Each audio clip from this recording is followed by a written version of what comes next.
नमस्कार मित्रांनो. तर बरेच बांधव विचारत होते की तुम्ही जे शेळीपालन शेड केले त्यासाठी चारा वगैरे नियोजन कसं केलेलं आहे.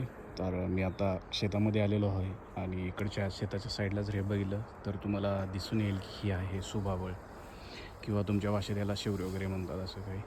तर सध्या थोडंसं पाणी कमी पडल्यामुळे तुम्हाला ही सुबाबळ जरा अशी झालेली दिसेल.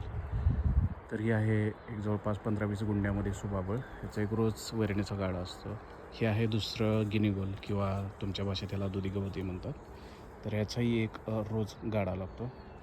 तसेच ह्याच्या पलीकडे एक आहे हिरवळ कडवळ वगैरे किंवा काही ना काय. तर त्याचाही समावेश असतो. याच्या व्यतिरिक्त तुम्हाला रोज एक गवताचा गाडा पण द्यावा लागेल.